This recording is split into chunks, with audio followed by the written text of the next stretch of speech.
Yes, hi everyone. Just when you thought the basketball fever was dying down with the Breakers' fantastic win and their street parade and all their players doing so fantastically well, we roll up our sleeves and get involved in the New Zealand NBL now.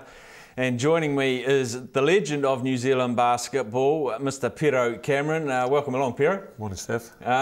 Man, what a life you've had in basketball too. Just before we go on to the Basketball League, probably your halcyon days, 2002 World Champs, named in the tournament team then as well, must have been the highlight.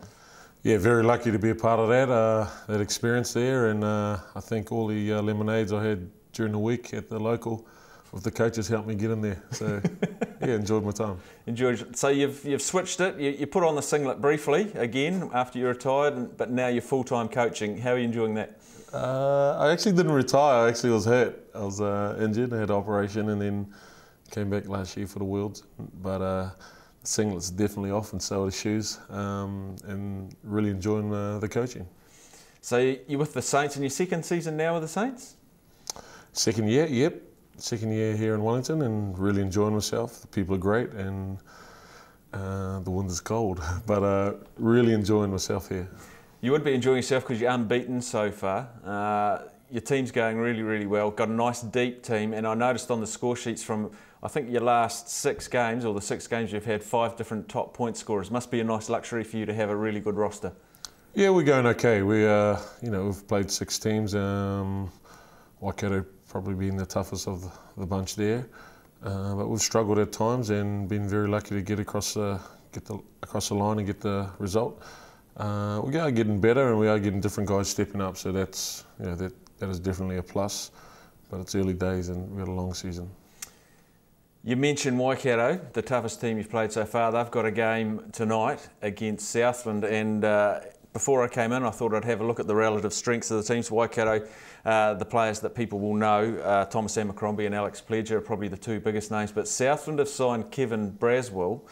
They're paying quite good money tonight, the Southland side. What do you make of them? Yeah, it'll be a tough game, I think, for both sides. Bringing Tom back into the mix always helps, no matter what minutes he plays. He has a huge influence on the game, but no more than Kevin Braswell, I think. He controls the game, and he's going to be tough, I think. And they also bring in another guy with NBA experience, Dickens, I think, Kenyal. And he's just recently come out of Italy and played well there. He's a talent too.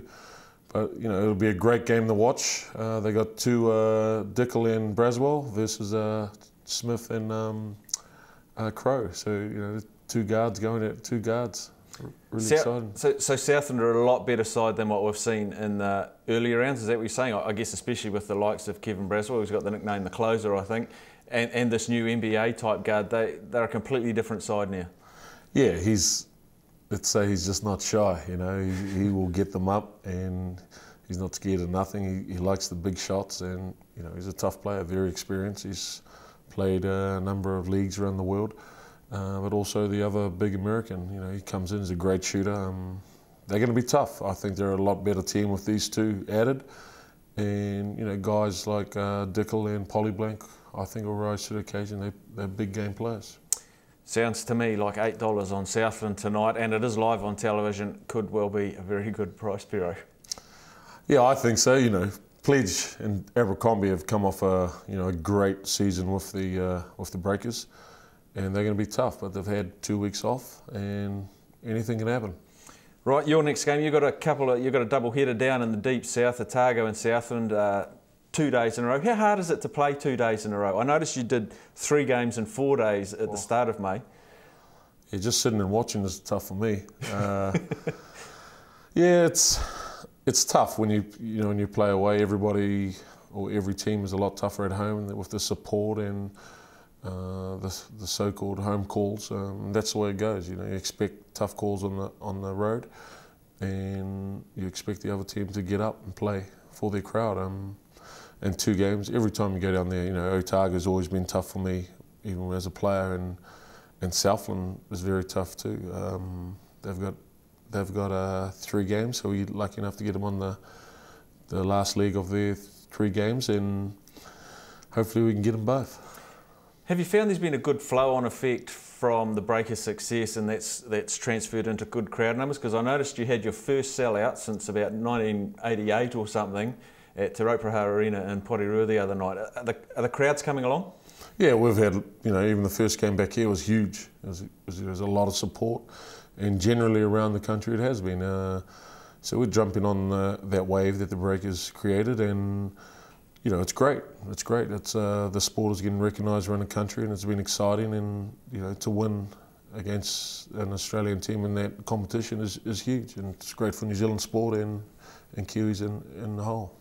Well, your team's going well. The other team that's going well is the Hawke's Bay Hawks, and both of you have slipped into joint favouritism as we'll have a look at the overall winner market. You can see there that the Saints and the Bay Hawks are at 325. We opened up the Waikato Pistons at 350, but they've slid out a little bit, as have the Nelson Giants. So we're still fairly early in the season, Pero, but what do you think about being joint favourites now? Yeah, kind of doesn't. It's not huge for me, It's the way we play and the confidence we take into each game, and the result matters in the end. But I look at kind of the bigger picture. It's the performance of the individuals and the team, and also how well other teams are playing and how they adjust to us and how we adjust to them. So it's all of those things. I think joint favourites is something everybody considers, but I don't know. I don't really take too much notice of that, and we go about our kind of planning and expectations in a way that suits us. You obviously do a bit of scouting around the other teams. Who are the scary teams? Who are the banana skin type teams that could trip some of these more favoured sides up? Yeah, I think definitely Auckland and Palmerston North have to. I look at them as bogey teams. But even we played the Naki the other night, and they were tough. Otago at home cut it to 3 in the last 5 minutes. Scary. And so I think a lot of the teams are good. Southland, they're knocking on the top 4 position as well. So I think a race for 4, 5, and 6, it's wide open, really. And of course, we're all counting down to the TAB Top 4 tournament, which is where? Is it decided where it is yet? It's here in Wellington? Yeah, hopefully it's here. You've got to keep winning.